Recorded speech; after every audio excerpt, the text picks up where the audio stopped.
Oh, you get to 69, you're at $200 a month. And it's going to continue to go up. So if you're 80, you might be paying $400 a month.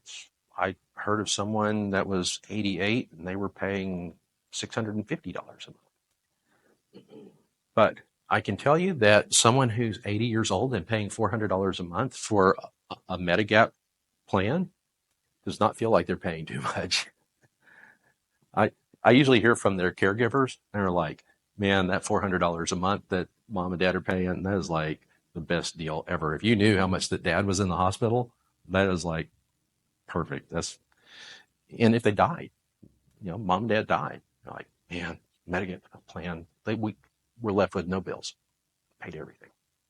So this is great, even if it does escalate, but you don't want it to escalate any faster than necessary. So we want to look at carriers that have a history of stable rates. These carriers right now are really hurting, and we're going to see double-digit rate increases from a lot of them in the next year. And I'll explain to you why. There's two reasons why these rates increase over time. One is medical inflation, which is very real right now. It's outpacing even regular inflation, which we all know is rampant right now.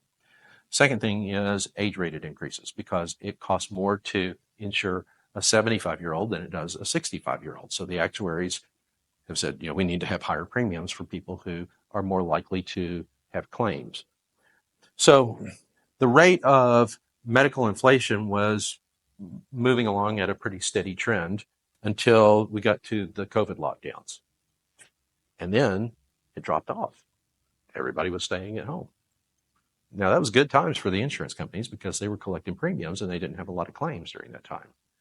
Now that things have returned to something more normal, what's happened is people are playing catch up. Elective procedures that they postponed, they're doing those things now, and there's been a spike in demand for medical services. So the insurance carriers, their loss ratios are very high right now. And so they're saying we're going to be seeing some pretty steep increases in the next year on Medigap supplements. This is the Medicare Video Guide. We're going to equip you to make informed decisions about your health care, financial well-being, and long-term peace of mind. I'm Rodney Powell. Stick around. I'm here to help you make wise choices. See you in the next video.